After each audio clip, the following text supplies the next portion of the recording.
கொடைக்கானல் ஏரிச்சாலை அருகே தனியார் உணவு விடுதியில் உணவு சாப்பிட்ட கேரளாவைச் சேர்ந்த 70க்கும் மேற்பட்ட மாணவர்கள் உடல்நலம் பாதிக்கப்பட்டு மருத்துவமனையில் அனுமதிக்கப்பட்டுள்ளனர்.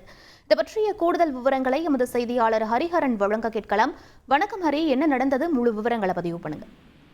கொடைக்கானலுக்கு கடந்த சில தினங்களாக கேரள மாநில சுற்றுலா பயணிகள் வருகை அதிகரித்து காணப்படுகிறது. குறிப்பாக கேரள மாநிலத்தில் பயிலும் மாணவ மாணவியர்கள் பள்ளி நிர்வாகமே தினந்தோறும் ஆயிரக்கணக்கான அழைத்து வந்து அவருடைய சுற்றுலா தலங்களை கண்டு ரசித்து மீண்டும் கேரளாவுக்கு சென்று வருகின்றனர்.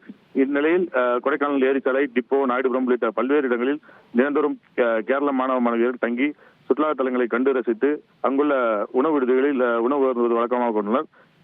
நேற்று இரவு ஏரிச்சாலை அருகே உள்ள உணவு விடுதியில் உணவு சாப்பிட்ட 100க்கும் மேற்பட்டோர் இன்று காலை முதல் கொடைக்கானல் அரசு மருத்துவமனையில் வாந்தி மயக்கம் ஏற்பட்டு சிகிச்சைக்காக அனுமதிக்கப்பட்டு வருகின்றனர். இதன் காரணமாக இந்த அரசு மருத்துவமனையில் சற்று பரபரப்பாக காணப்படுகிறது. உணவு காரணமாக வாந்தி மயக்கம் ஏற்பட்டதா அல்லது வேறு ஏதும் காரணம் உள்ளதா என உணவு பாதுகாப்பு துறை மற்றும் பொது சுகாதார துறையினர் ஆய்வு மேற்கொள்ள வேண்டும் என கோரிக்கை எழுந்துள்ளது. அதிகாலை முதலே கேரள மாணவர்கள் ஒன்றன் பின் ஒன்றாக அரசு மருத்துவமனைக்கு வந்த வண்ணம் இருப்பதாக தலைமை மருத்துவர் தெரிவித்துள்ளார். இதன் காரணமாக இப்போதில் பெரும் பரபரப்பு நிலை வருகிறது. விவரங்களுக்கு நன்றி ஹரிஹரன்.